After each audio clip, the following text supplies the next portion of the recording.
Sige po, isang order po ng ulam ha. Boy, yung isang kanin nga dyan para dito kay sir. Sir, baka po pwede akong makahingi ng konting pagkain lang po. Bata, maraming kumakain, di ba? Kung pwede lang, dun ka muna mamasura. Kahit konting pagkain lang po, sir. Nagugutom na po kasi ako eh. Mamaya, pwede? Ha? Baka mawala ng gana yung mga customer namin, no? Ang baho-baho mo pa naman. Hindi ka pa naliligo. Sige na, doon ka muna. Pasensya na po. Nako. Sige sir, sorry po pasensya na po. Ayan sir, siya po. Siya po ang kumuha ng wallet ko. Sir, ano po yun? Umamin ka na. Ikaw naman talaga yung kumuha eh. Sir, alam ko pong mahirap po ako, namamasura lang po ako. Pero hindi ko po kayang magnakaw. Huwag ka na magmaang-maangan. Magnanakaw ka. Saka ba kukuha ng pera? Eh di magnanakaw ka. Hindi po ako yun, sir. Sir, tinakbuhan na po tayo. Ang dami nating customer kanina. Nakakapagod. Bata, ikaw na naman. Napakakulit mo rin eh, no? Oh, bakit naman hingal na hingal ka? Eh, sir, pinagbibintangan po ako dun eh. Hindi naman po ako yung kumuha ng gamit na nawawala sa kanila eh. Eh, baka naman ikaw talaga ang kumuha. Ayaw mo lang umamin. Hindi po talaga, sir. Hindi ko po kayang magnakaw. Bakit nakatingin ka sa kanila? Gusto mo rin ba mag-aral gaya nila? Opo, sir. Pangarap ko din po makapagtapos ng pag-aaral. Mahirap lang po kasi ako ngayon kaya hindi po ako nakapag-aral eh. Saglit, meron akong bibigay sa'yo Oh, kumain ka muna para magkalaman yung tiyan mo. Salamat dito, sir. Kanina pa po ako nagugutom eh. Wala po kasi ako makain.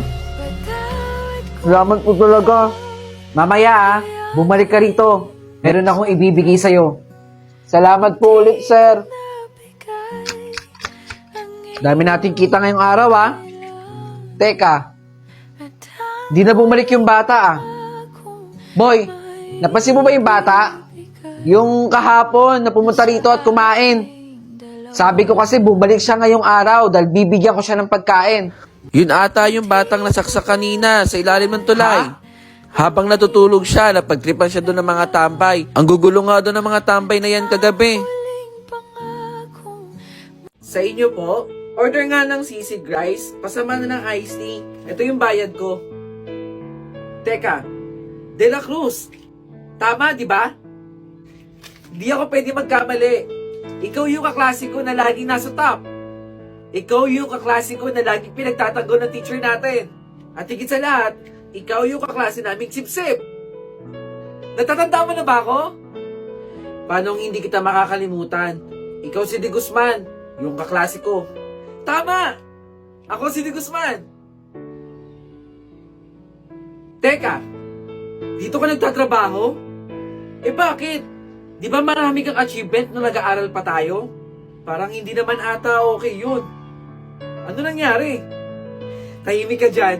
Hindi mo man lang patatanungin kung ano trabaho ko? Bakit? Ano bang trabaho mo? Sa finance department lang naman ako nagtatrabaho sa isang malaking kumpanya dito. Ang liit lang talaga ng mundo, no? Dito pa kita makikita.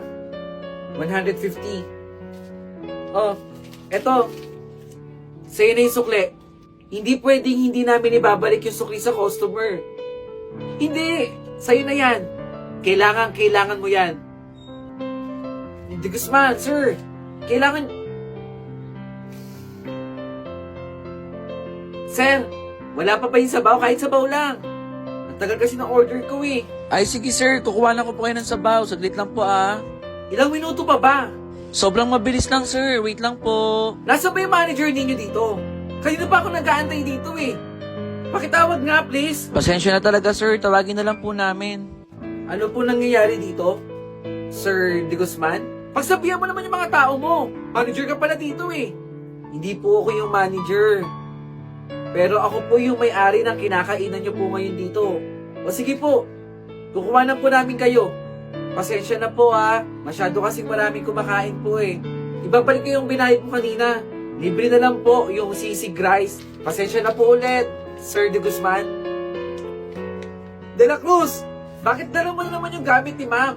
Sip-sip ka talaga eh, no? Kaya ka lagi nakakasabit sa top eh. Sip-sip! Megamind! Sip-sip! Laki ng ulo mo!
Ineng, bili ka na sa akin, no. Mura lang to. 5 piso lang. Ay, Nay, hindi po ako bibili. Nagpapaaraw lang po kami ng anak ko dito. Pasensya na po, ah. Wala rin po kasi akong pera pambili dyan, eh. Pambili ko na lang po ng diaper ng anak ko. Alam niyo naman po, nanay na. Naiintindihan ko, Ineng. Ang lusog ng anak mo, ah. At ang ganda pa. Pera usog po. Alagaan mo siyang mabuti, ah. Oo naman, Nay. Aalagaan ko po ito. Abu jing jing, abu jing jing. Ita-transfer ko ito, may iba din yung sign. Bili ka na sa akin, no. Masarap to. Nakita niyo naman po, di ba? Nagre-review ako para makapasa po sa exam. Sige na.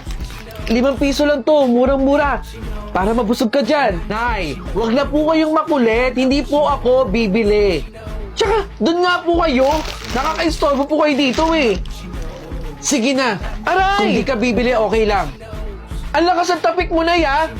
Eh, dito kayo. Nakaka-istorbo na kayo, eh. Nag-aaral yung tao dito, eh. Ayan, konti na lang. Bili na kayo. Bili ka na. Masarap to habang naglalaro kayo. Bukod sa babago kayo, bakit ako yung pinagbebentahan ninyo? Malay ko ba kung malinis ba yung binibenta nyo o hindi? Doon kayo na yung magbenta, wag sa amin dito. Naglalaro kami, oh. Ang laki ninyong istorbo, eh. Tara na, dali. Ayaw nyo talaga? Pwede ba umalis-alis kayo dito, Nay? Hindi po namin kailangan yan ang baho-baho ninyo. Aray! Salamat na lang. Hoy, naglalaro kami, Nay! Ang sakit nun, ha? Tara nga, doon na lang tayo. Baho-baho ng nanay na to, eh. Ma! Ano nangyari? Nasagasaan kasi yung kapatid mo.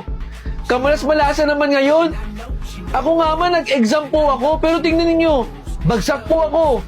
Ano ba nangyayari ngayong araw? Bakit puro malas? Sana nga po, gumaling na agad siya, eh. Babawiin ko pa po itong exam ko. Bili ka na. Kayo din po? Yung matanda, oh. Sino yun?